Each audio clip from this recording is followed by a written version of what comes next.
the Super Beta 400 here, back for another review. And this time, this is my review of the extended cut of the 2016 film Suicide Squad. You can also find two reviews of the theatrical versions of Suicide Squad here on my channel. The links will be in the description box below. But this right here is my review of the extended cut, which I saw yesterday, and this film is 14 this film is 14 minutes longer. It's 2 hours and 14 minutes plus the credits. 2 hours and actually it's 2 hours and 13 it's two the film is 2 hours and 13 minutes longer, but 2 hours and 14 minutes longer because of the end credits. But these missing scenes just add more, in my opinion, just add more awesomeness to a film that I thought was freaking awesome, man. Freaking awesome. They add more they add more character development, and there are more scenes with the characters interacting with each other. One of the main criticisms coming into this film was that there wasn't a lot of character development, even though in my opinion, you know, I didn't need that much character development. I don't think anyone else needs much either. The introductions they gave you in the beginning, and the introduction they gave you in the beginning, in my opinion, was pretty much enough. Was pretty much was pretty much enough. So what's his name? And um a lot of people I saw one review from, I think, Comic Cast, of the Suicide Squad extended cut review, and a lot of people still think that even with the extended cut, the film is terrible. And one of the reasons is because Joker is not in this. Joker, while there's more scenes with him, there's still not a lot of Joker. But what people have to understand is that Joker, his only purpose in this film was to save Harley Quinn and add more backstory to her, and to develop Harley Quinn's character more. That's the only reason.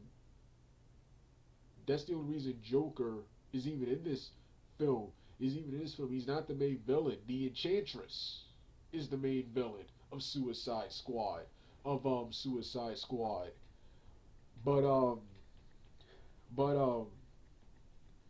but yeah, like I said, these scenes, they were awesome, but I didn't need them. I love the film. I thought the film Suicide Squad is one of the, I'm gonna say one of the best comic book movies of all time, and also one of the most underrated. One of the most underrated, because this film, it gets in my opinion, a lot of undeserved hate. A lot of undeserved hate. I think Dave Ayers did a great job.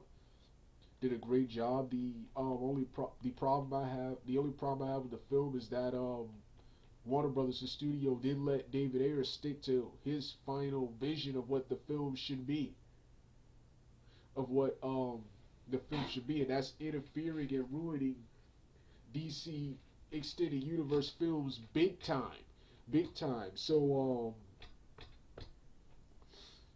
Yeah, but the plot is as follows. Is that, of course, Amanda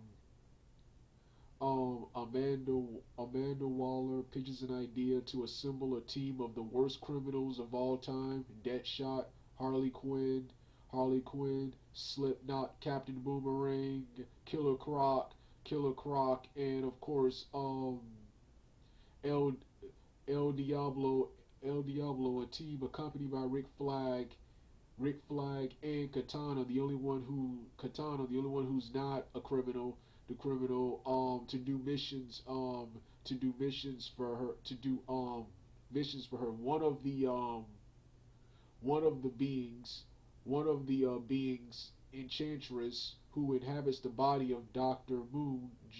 June Moon, escapes, and one of the people Amanda Waller has captured is an ancient entity, a witch called the Enchantress, who inhabits the body of Dr. Moon. She escapes and turns on humanity, and begins to lay waste to the world in retaliation for imprisoning her years ago. And then with the help of her brother, she gets her powers. She gets her powers restore. She gets her powers restore. She ditches the peasant. She ditches the dirt looking, looks more like a an evil sorceress, an evil sorceress.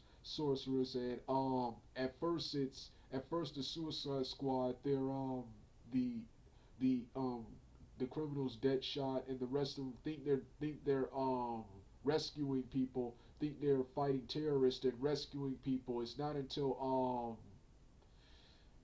they see um the zombies. Enchantress, she takes ordinary people and transforms them into zombies, transforms them into mindless zombies to fight the Suicide Squad, where Deadshot walks in and learns that they're fighting against a spiritual entity in a superhuman metahuman in the Enchantress. It is here it is here they give up. If they complete the mission, they get time off their if they complete and survive the mission, they get time off their sentences, time off their prison sentences. They get time off their prison sentences and their one um desire, one desire. Like I said, Deadshot when Deadshot demands Rick Flag, tells him everything, and that what they're really up against, Deadshot quits, and the Deadshot quits, and only goes into the final battle once he hears that Flag, Flag has had notes, had letters from his daughter, and decides, and him and the rest decide to go in the final battle. After watching this film several more times, the only other problem I would have with this film is Captain Boomerang's character. In the final act of the film, he participates in the final battle against Enchantress. I felt, in staying true to Captain Boomerang's character, he should have disappeared. He should have disappeared. He should not have been in the final battle. He should have used that time to escape. Use that time he should have used that time to escape. But maybe they were Rick Flag would have blown his head off. Then again, Amanda Waller still had the what's his name. Amanda Waller, who was captured, still had the bomb thing. But yeah, that's probably why he didn't escape, because the bomb in his neck. But still, he should have used that time to escape. He should not have participated in the final battle. That's probably the only problem I have with the with the movie. With the movie, see, a lot of people didn't like this film is because I was watching Double Toasted's hilarious review of Suicide Squad, and Double Toasted expected them to do it, the make the live action version of this animated film, Assault on Arkham, which this animated film aired in continuity with the Batman Arkham Asylum video games. They expected to make the live action film, and they even used some scenes from that. I mean, they expected Joker, who I expected to be a protagonist in this film, a main character in this film. They expected Joker to be an antagonist versus this Enchantress woman. But that's one of the things that makes me appreciate Suicide Squad more. I'm a huge fan of both the Marvel Cinematic and the DC Extended Universe, but I think DC Extended Universe is better. And one of the reasons I think they're better is, one thing I love about DC Extended Universe is that they make actual comic book based movies. Marvel, for the most part, makes science fiction movies with Marvel superhero characters in them, whereas DC actually makes comic book based. The DC Extended Universe actually makes comic book movies. They don't care how over the top, how ridiculous, how out of this world it is. They'll put it in a film. They put a Doomsday in Batman v Superman. They put Enchantress and Evil Witch in this film, and Suicide Squad. Another thing I love about this film is how after doing more research on the Suicide Squad um mythology, the Suicide Squad comic books. See, I was familiar with the characters. I wasn't familiar with Suicide Squad, but I was familiar with the characters. With the characters, I'm surprised how close they were to the comic books. The Suicide Squad film, the Suicide Squad started in 1959. It was a team led by Rick Flag. It was a team of soldiers led by Rick Flag, which they allude to that in the film with Rick Flag. Forget these antisocial freaks. Forget these antisocial. Let me build you a pipe, and we'll maybe bring a pipe of soldiers, and we'll stop it. They allude to that in one scene in the film.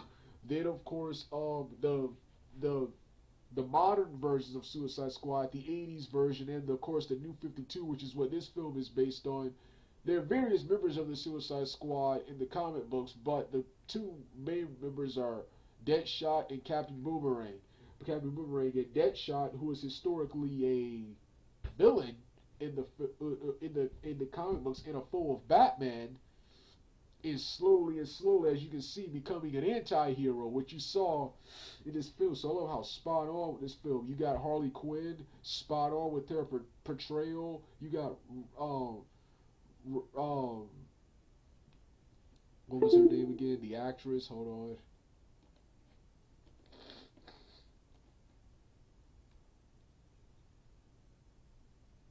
Yeah, Margaret Robbie as Harley Quinn, Harleen Quinn. Then of course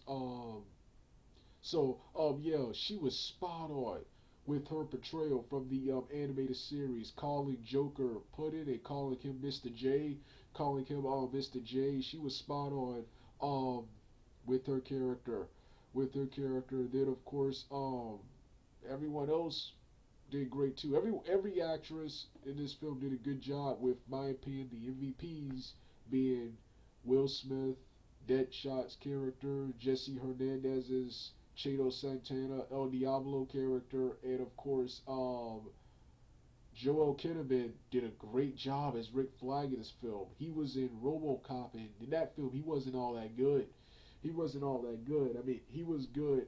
He was a good action star. He was good when it came to stunts, but when it came to acting, he wasn't all that good. Here, he was phenomenal. He was one of the better.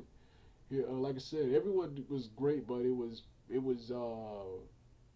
Margaret Robbie, Harley Quinn, Deadshot Will Smith, and Rick Flag and Jared Leto's Joker, who in my opinion carried it. Loved up Jared Leto as the Joker. Like I said, I didn't need the extra scenes with him because, like I said, the film was not about him. He's only here. He's only here to set up Harley Quinn's backstory and rescue her. He also sets up Batman's stories. I also like how this film responded to several critics of Batman v Superman. Critic, one criticism they had was Batman killing, and while Joker is still alive in this universe, and you see why he's still alive, he escaped when the car went into the water. So they also developed Batman. They also are developing Batman's story a little bit more. Um, then of course you got yeah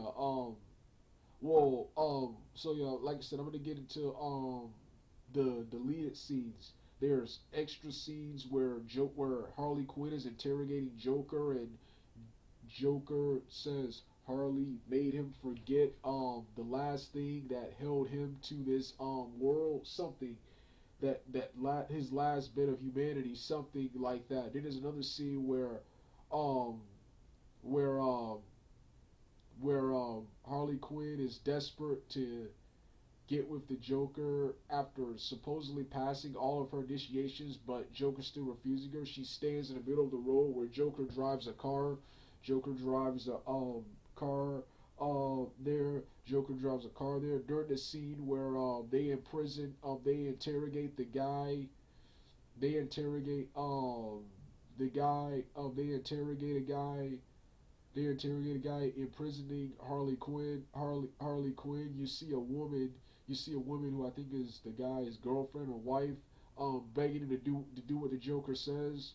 Then of course, There's a funny scene where where they're on the ship and Captain Green he points to no, not Captain but Captain Boomerang points to Killer Croc and says is he supposed to be green and Killer Croc straight up throws up and Harley Quinn her reaction was just hilarious and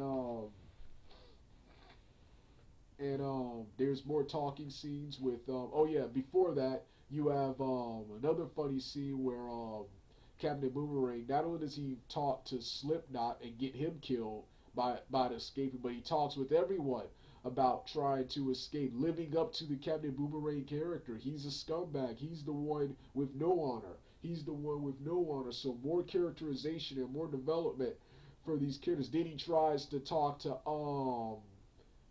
Killer Croc, who's the antisocial member of the group, the antisocial member of the violent cannibal, the antisocial member of the group. Even Chato Santana warns him and says, "You know that guy's a cannibal. You know that guy's a cannibal. You know that guy's a cannibal." He shoves Killer Croc shoves Boomerang out the way, and then there's another funny moment before that where Captain Boomerang tries to go to Chato Santana, the pacifist, he tries to convince him to drop the other guy with a fireball and escape. And Chato Santana was like, you know what criminals, right? You know what criminals, right? He says, you know what he's escaping me what? You know what criminals, right? And I'm like, yeah. Then he also to Chato Santana. One thing everyone criticized was at the end where Chato Santana out of nowhere he transforms into the El Diablo, the character from the comic books, but a lot of people who are not familiar with that character saw that as coming out of nowhere. But you see here, he sets it up by saying, once it comes out, you'll see when it comes out. He sets up the final act of the film, the final act of the film, and and and yeah, Killer Croc has more talking scenes, and then there's also more talking scenes with Floyd Lawton and Rick Flag, which in the beginning you saw, and this adds more. A lot of people criticize um, them in the end sacrificing themselves to save each other after just being randomly paired together. You see more camaraderie between this team, and you see um, at first Deadshot hated you see Deadshot and Floyd and Rick Flag in the beginning hate each other. Towards the end them becoming partners, almost friends. Like so, yeah. So um, yeah. But like I said, all these scenes just added more to what I thought was an awesome movie. So I don't really have that much. I really don't have that much to talk about. This right here is one of the best films of all time. I will be defending this film in my defending of the DC Extended Universe, which will be uploaded on my Doug 8798 channel. But this right here was my review of the extended cut of the Suicide Squad. This is also my thoughts on the sequel and spin-off that they have planned. Of course, I'm on Wikipedia right now. Um, in March of this year, it was announced that Warner Brothers will be bringing Aaron Smith back for a sequel to be shot in 2017, and Ayer says he wants to make the sequel R-rated, cool, and they want to explore more of Katana's backstory in the sequel. They also wanna Courtney also stated um Jai Courtney, Captain Boomerang says he hopes to reprise his role as Boomerang as well. We'll have to see how that turns out after the Flash film. In addition to that, in September it was announced that Warner Bros. Was planning on focusing on a Harley Quinn film. Harley Quinn film. I'm mixed about that. I love Harley Quinn. I love Harley Quinn, and I love Margaret Robbie's portrayal of her. But I'm not sure I want to watch a solo film about her.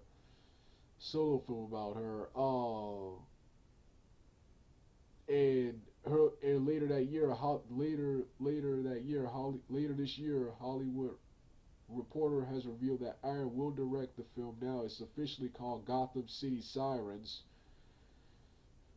If it's good, go ahead, but I don't know about that. Then, in December of 2016, it was revealed that the studio will be producing a solo film focusing on Floyd Lawton's Deadshot character. He was one of the MVPs of the film, starring Will Smith. I can't wait for that. I can't wait for that. Yeah, so you have the Suicide Squad, which, going into the Suicide Squad, like I said in both of my reviews, I thought that this was going to be the worst film of the DC Extended Universe, the worst film of the DC Extended Universe, because it didn't appear to be in the same universe as the DC Extended Universe franchise, the DC Extended Universe film, and I didn't just see how this was gonna be good. But after watching this, not only was it good, it was awesome. It's one of the best comic book movies of all time, and I want to see more. Awesome film. This was my review of the Suicide Squad extended cut. All right, I'm done.